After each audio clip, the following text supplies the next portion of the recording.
ہو سکتا ہے کل آپ کو فائدے ہوں اور ہو سکتا ہے کہ دوسری دفعہ میں آپ جب ہجامہ کروائیں اس وقت میں آپ کو فائدے ہوں. 15 دن یا مہینے کے وقفے سے ڈاکٹر کے تجربے کے مطابق ہجامہ کروایا جائے. کپنگ تھراپی کے لیے ضروری اشیاء.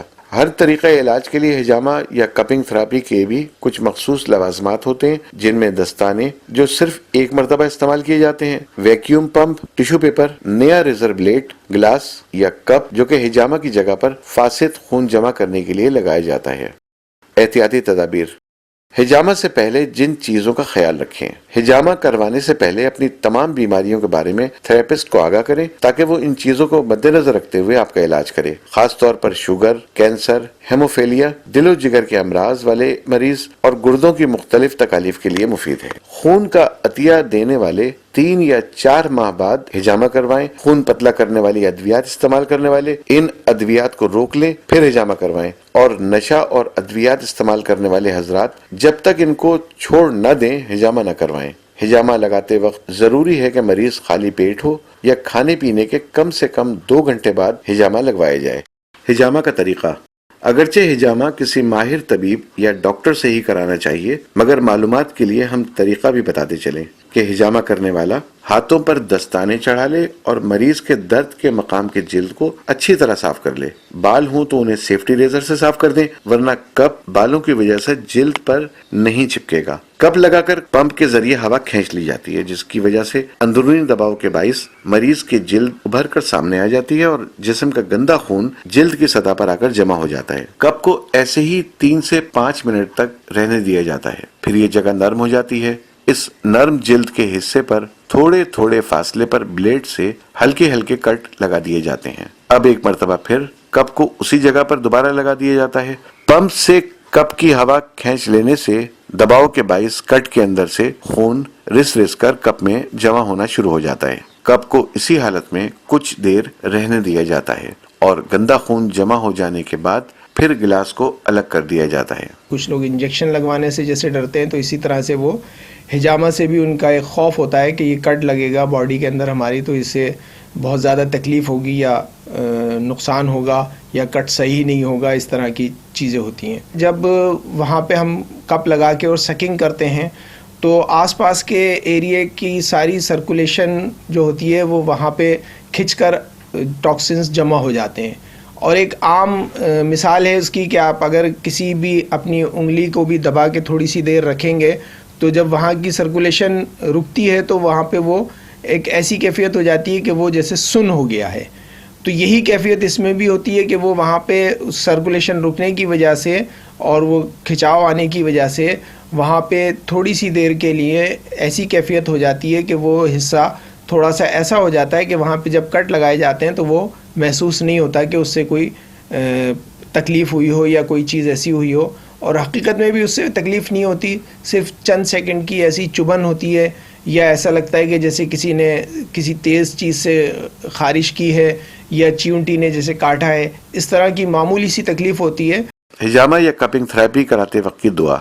ہجامہ کرتے اور کراتے وقت آیت الکرسی پڑھا جاتا ہے. اس کی وجہ یہ بتائی جاتی ہے کہ حضرت علی بن ابی طالب رضی اللہ تعالیٰ عنہ سے روایت ہے کہ رسول اللہ صلی اللہ علیہ وسلم نے ارشاد فرمایا کہ جس شخص نے ہجامہ کراتے وقت آیت الکرسی پڑھی تو اس کو ہجامہ کرانے کا مکمل فائدہ حاصل ہوگا. ابن کثیر.